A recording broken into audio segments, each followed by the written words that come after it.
سامعین سے گزارش ہے کہ ایلیکوینٹ ادب اور ایلیکوینٹ ادب ایکسٹراز میں جتنے بھی مشہور تاریخی ناولز اور فکشنل ناولز کمپلیٹ ہو چکے ہیں اس کا مطالعہ ہمارے پلے لسٹ سیکشن میں کریں اور زیادہ سے زیادہ شیئر کرنے کی کوشش کریں، اور ہم سے رابطہ کرنے کے لیے فیس بک اور ٹویٹر پر فالو کریں۔ جزاک اللہ۔ بسم اللہ الرحمن الرحیم۔ وہاں دو لاشیں پڑی تھیں۔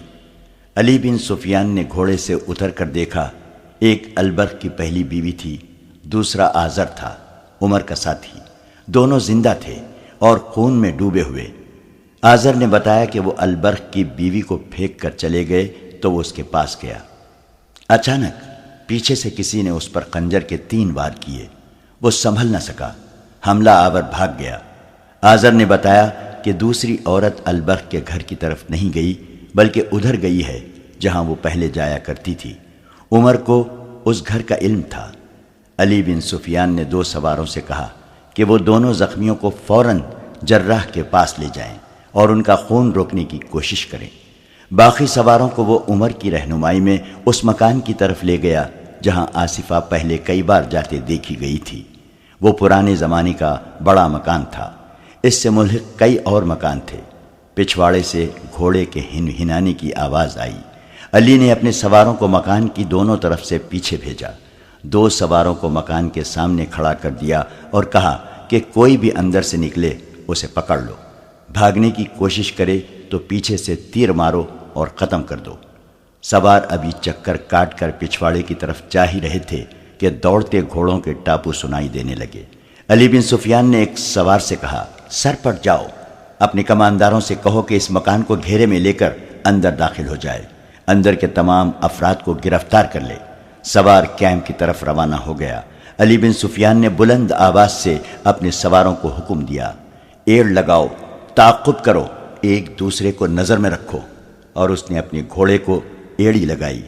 یہ رسالے کے چنے ہوئے گھوڑے تھے اور ان کے سوار سلطان ایوبی سے کئی بار خراج تحسین حاصل کر چکے تھے۔ مفرور بھی شاہ سوار معلوم ہوتے تھے۔ ان کے گھوڑوں کے ٹاپو بتاتے تھے کہ اچھی نسل کے بہت تیز دوڑنے والے گھوڑے ہیں۔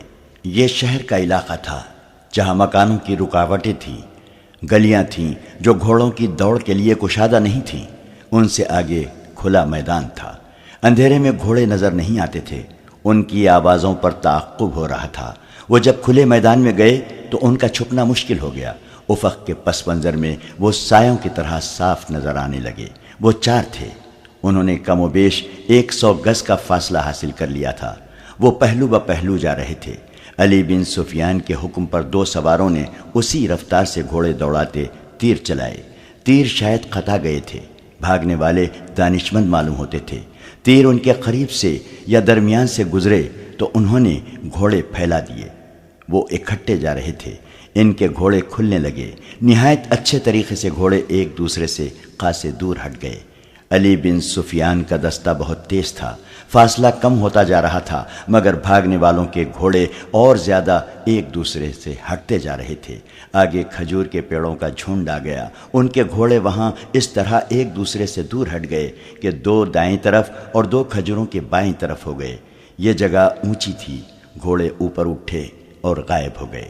تعاقب کرنے والے بلندی پر گئے تو انہیں آگے جو بھاگتے سائے نظر آئے وہ ایک دوسرے سے بہت ہی دور ہو گئے تھے۔ پھر وہ اتنی دور دور ہو گئے کہ ان کے رخ ہی بدل گئے۔ علی بن سفیان جان گیا کہ وہ اس کے سواروں کو منتشر کرنا چاہتے ہیں۔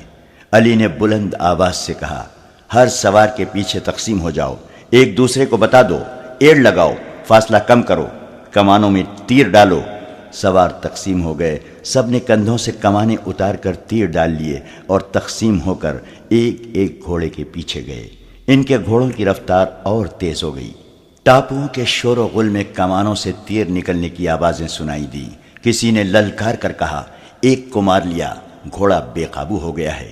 ادھر علی بن سفیان کے ساتھ جو 2 سوار تھے انہوں نے بیک وقت تیر چلائے۔ اندھیرے میں تیر خطا جانے کا ڈر تھا اور تیر خطا بھی جا رہے تھے۔ پھر بھی انہوں نے ایک اور گھوڑے کو نشانہ بنا لیا۔ یہ گھوڑا بے قابو ہو کر اور گھوم کر پیچھے کو آیا۔ ایک سوار نے اس کی گردن میں برچھی ماری، دوسرے نے اپنے گھوڑے سے جھک کر اس کے پیٹ میں برچھی داخل کر دی، مگر گھوڑا توانا تھا، گرا نہیں، سوار زندہ پکڑنا تھا۔ علی کے ایک سوار نے بازو بڑھا کر ایک سوار کی گردن جکڑ لی۔ نیچے گھوڑا زخمی تھا، وہ رکتے رکتے رک گیا۔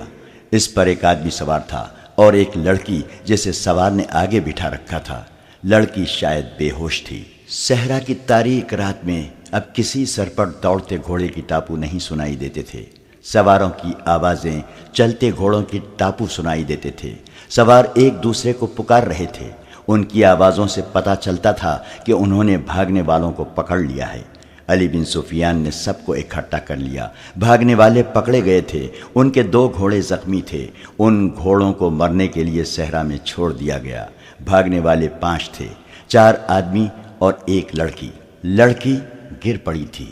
بھاگنے والوں میں سے ایک نے کہا، ہمارے ساتھ تم جو سلوک کرنا چاہتے ہو کر لو، مگر یہ لڑکی زخمی ہے، ہم امید رکھیں گے کہ تم اسے پریشان نہیں کرو گے۔ ایک گھوڑے کی زین کے ساتھ مشل بندھی ہوئی تھی، کھول کر جلائی گئی۔ لڑکی کو دیکھا گیا، بہت ہی خوبصورت اور نوجوان لڑکی تھی۔ اس کے کپڑے خون سے سرخ ہو گئے تھے۔ اس کے کندھے پر گردن کے قریب خنجر کا گہرا زخم تھا۔ اس سے اتنا خون نکل گیا تھا کہ لڑکی کا چہرہ لاش کی طرح سفید اور آنکھیں بند ہو گئی تھیں۔ علی بن سفیان نے زخم میں ایک کپڑا ٹھونس کر اوپر ایک اور کپڑا باندھ دیا اور اسے ایک گھوڑے پر ڈال کر سوار سے کہا کہ جلدی جراح تک پہنچے۔ وہاں جلدی کا تو سوال ہی نہیں تھا، وہ شہر سے میلوں دور نکل گئے تھے۔ قیدیوں میں ایک بوڑھا تھا۔ یہ قافلہ جب قاہرہ پہنچا تو صبح طلوع ہو رہی تھی۔ سلطان کو رات کے واقعے کی اطلاع مل گئی تھی۔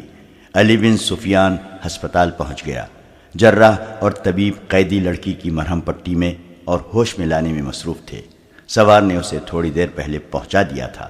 البرق کی پہلی بیوی اور آزار ہوش میں آ گئے تھے، مگر ان کی حالت تسلی بخش نہیں تھی۔ سلطان ایوبی ہسپتال میں موجود تھا۔ اس نے علی بن سفیان کو الگ کر کے کہا، میں بہت دیر سے یہاں ہوں۔ میں نے البرق کو بلانے کے لیے آدمی بھیجا تو اس نے عجیب بات بتائی ہے۔ وہ کہتا ہے کہ البرق ہوش میں نہیں، اس کے کمرے میں شراب کے پیالے اور سراہی پڑی ہے۔ کیا وہ شراب بھی پینے لگا ہے؟ اسے اتنا بھی ہوش نہیں کہ اس کی بیوی گھر سے باہر زخمی پڑی ہے۔ میں نے اس کی بیوی سے ابھی تک کوئی بات نہیں کی، طبیب نے منع کر دیا ہے۔ اس کی 1 نہیں 2 بیویاں زخمی ہیں۔ علی بن سفیان نے کہا، یہ لڑکی جسے ہم نے صحرا میں جا کر پکڑا ہے البرق کی دوسری بیوی ہے۔ ذرا زخمیوں کو بولنے کے قابل ہونے دیں۔ ہم نے بہت بڑا شکار مارا ہے سلطان۔ البرق سورج نکلنے کے بعد جاگا۔ ملازم کے بتانے پر وہ دوڑتا آیا۔ اس کی دونوں بیویاں زخمی پڑی تھیں۔ اسے 4 جاسوس دکھائے گئے۔ وہ بوڑھے کو دیکھ کر بہت حیران ہوا۔ اسے وہ آصفہ کا بوڑھا خاوند سمجھتا رہا تھا۔ سلطان ایوبی نے یہ واردات اپنی تحویل میں لے لی، کیونکہ یہ جاسوسوں کے پورے گروہ کی واردات تھی اور اس میں اس کا معتمد ملوث تھا، جسے فوج کے تمام راز اور آئندہ منصوبے معلوم تھے۔ جو ہی زخمی بیان دینے کے قابل ہوئے، ان سے بیان لیے گئے۔ ان سے یہ کہانی یوں بنی کہ البرق کی پہلی بیوی کو جب علی بن سفیان نے بتایا کہ اس کے خاوند کی دوسری بیوی مشتبہ چال چلن کی ہے اور وہ جاسوس معلوم ہوتی ہے، تو وہ سخت غصے کے عالم میں گھر چلی گئی۔ وہ اپنے خاوند کو اور آصفہ کو قتل کر دینا چاہتی تھی، لیکن علی بن سفیان نے اسے کہا تھا کہ جاسوسوں کو زندہ پکڑا جاتا ہے تاکہ ان کے چھپے ہوئے ساتھیوں کا سراغ لیا جا سکے۔ اس نے اپنے آپ پر قابو پایا اور آصفہ پر گہری نظر رکھنے لگی۔ اس نے رات کا سونا بھی ترک کر دیا۔ موقع دیکھ کر اس نے ان کے سونے والے کمرے کے اس دروازے میں چھوٹا سا سوراخ کر لیا جو دوسرے کمرے میں کھلتا تھا۔ رات کو اس سوراخ میں سے انہیں دیکھتی رہتی تھی۔ 2 راتیں تو اس نے یہی دیکھا کہ لڑکی البرق کو شراب پلاتی اور اوریانی کا پورا مظاہرہ کرتی تھی۔ وہ سلطان ایوبی کی باتیں ایسے انداز سے کرتی تھی جیسے وہ اس کا پیر و مرشد ہو۔ سلیبیوں کو برا بھلا کہتی اور وہی باتیں کرتی جو سلطان ایوبی کے جنگی منصوبے میں شامل تھیں۔ البرق اسے بتاتا تھا کہ سلطان کیا کر رہا ہے اور کیا سوچ رہا ہے۔ البرق کی پہلی بیوی نے 2 راتیں یہی کچھ دیکھا اور سنا۔ تیسری رات وہ ناٹک کھیلا گیا جس کا البرق کی پہلی بیوی کو بےتابی سے انتظار تھا۔ آصفہ نے البرق کو شراب پلانی شروع کی اور اسے بالکل حیوان بنا دیا۔ آصفہ دونوں پیالے اٹھا کر اور یہ کہہ کر دوسرے کمرے میں چلی گئی، دوسری لاتی ہوں۔ وہ واپس آئی تو پیالوں میں شراب تھی۔ اس نے ایک پیالہ البرق کو دے دیا، دوسرا خود منہ سے لگا لیا۔ اس کے بعد اس نے بے حد ننگی حرکتیں کی اور البرق بے سد لیٹ گیا۔ آصفہ نے کپڑے پہنے اور البرق کو آہستہ آہستہ بلایا۔ وہ نہ بولا، پھر اسے ہلایا، ہاتھ سے اس کے پپوٹے اوپر کیے، مگر اس کی آنکھیں نہ کھلی۔ اس نے پیالے دوسرے کمرے میں لے جا کر شراب میں بے ہوش کرنے والی کوئی چیز البرق کے پیالے میں ملا دی۔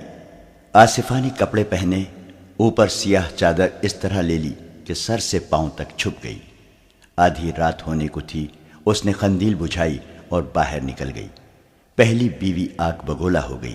اس نے خنجر اٹھایا، اوپر لبادہ اوڑھا۔ وہ کمرے سے نکلنے لگی تو دیکھا کہ آصفہ ایک ملازمہ کے ساتھ کسر پسر کر رہی تھی۔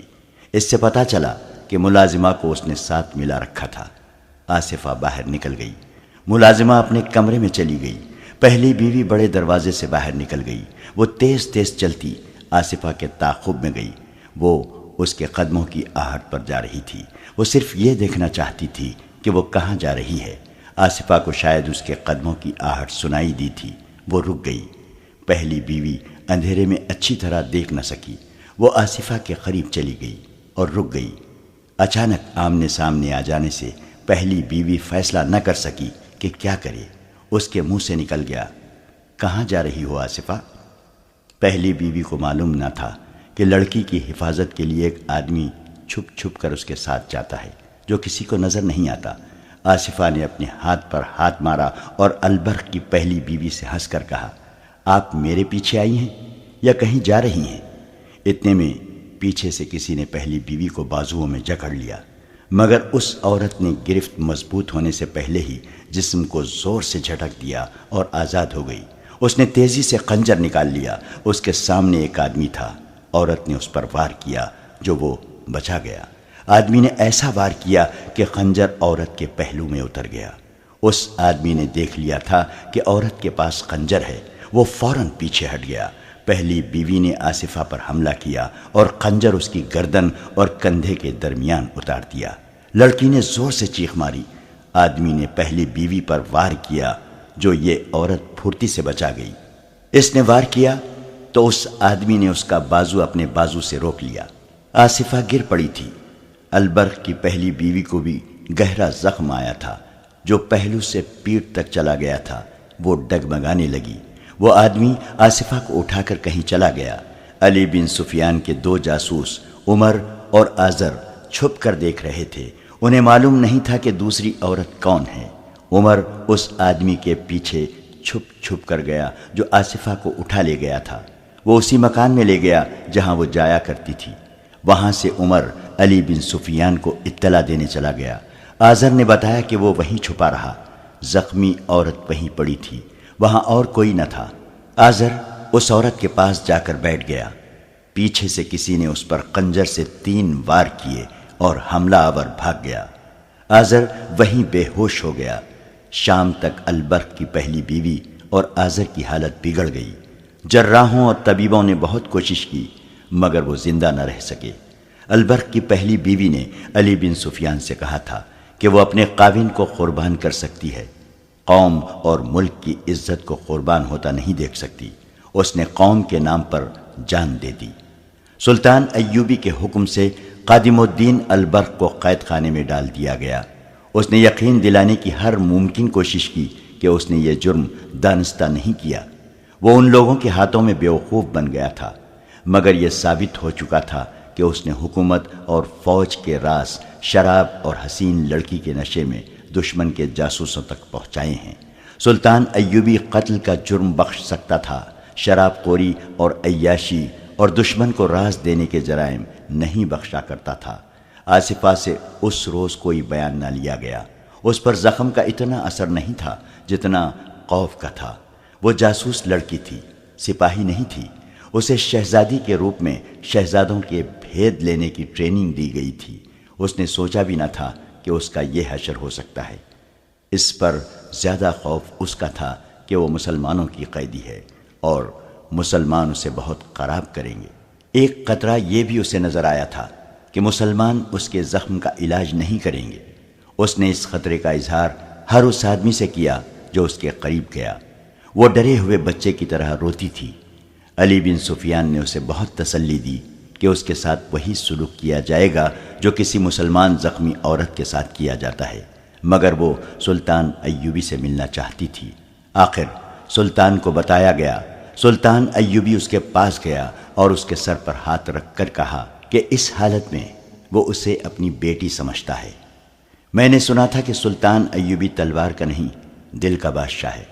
آصفہ نے روتے ہوئے کہا، اتنا بڑا بادشاہ جسے شکست دینے کے لیے عیسائیوں کے سارے بادشاہ اکٹھے ہو گئے ہیں، ایک مجبور لڑکی کو دھوکہ دیتے اچھا نہیں لگتا۔ ان لوگوں سے کہو کہ مجھے فوراً زہر دے دیں، میں اس حالت میں کوئی اذیت برداشت نہیں کر سکوں گی۔ کہو تو میں ہر وقت تمہارے پاس موجود رہوں گا۔ سلطان ایوبی نے کہا، میں تمہیں دھوکہ بھی نہیں دوں گا، اذیت بھی نہیں دوں گا، مگر وعدہ کرو کہ تم بھی مجھے دھوکہ نہیں دو گی۔ تم ذرا اور بہتر ہو لو۔ طبیب نے کہا ہے کہ تم ٹھیک ہو جاؤ گی۔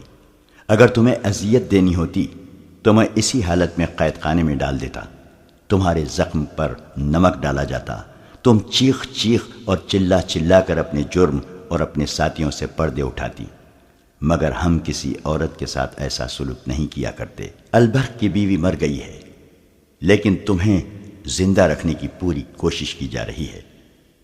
میں ٹھیک ہو جاؤں گی تو میرے ساتھ کیا سلوک کرو گے؟ اس نے پوچھا۔ یہاں تمہیں کوئی مرد اس نظر سے نہیں دیکھے گا کہ تم ایک نوجوان اور خوبصورت لڑکی ہو۔ سلطان ایوبی نے کہا، تم یہ خدشہ دل سے نکال دو، تمہارے ساتھ وہی سلوک ہوگا جو اسلامی قانون میں لکھا ہے۔ اس مکان کی تلاشی لی گئی تھی جہاں آصفہ جایا کرتی تھی۔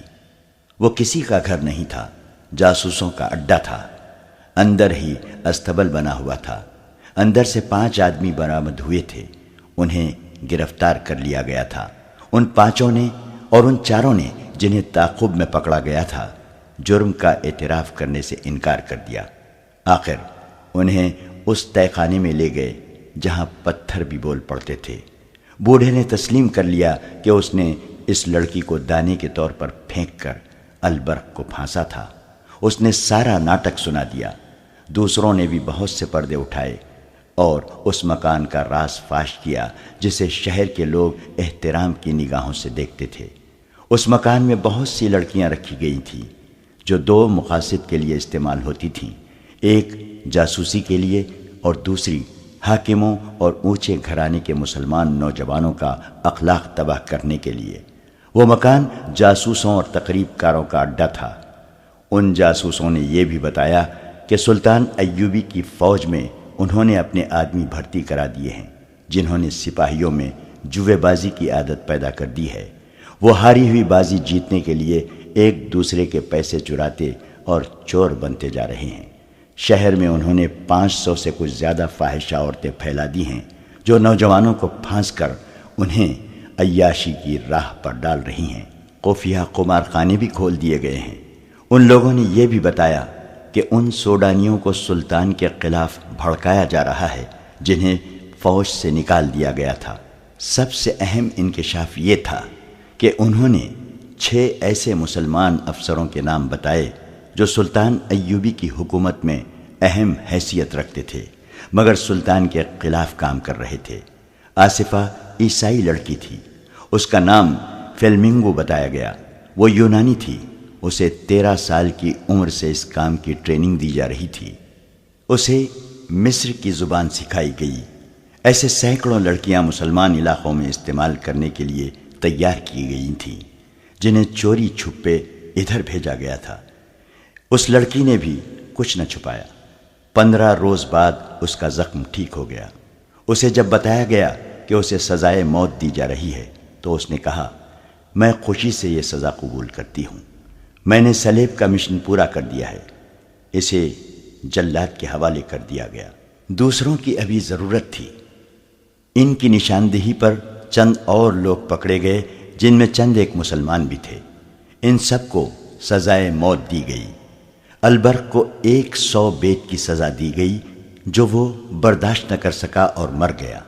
اس کے بچوں کو سلطان ایوبی نے سرکاری تحویل میں لے لیا۔ ان کے لیے سرکاری خرچ پر ملازمہ اور اتالیق مقرر کیے گئے۔ وہ البرق کے بچے نہیں، ایک مجاہد کے بچے تھے۔ ان کی ماں شہید ہو گئی تھی۔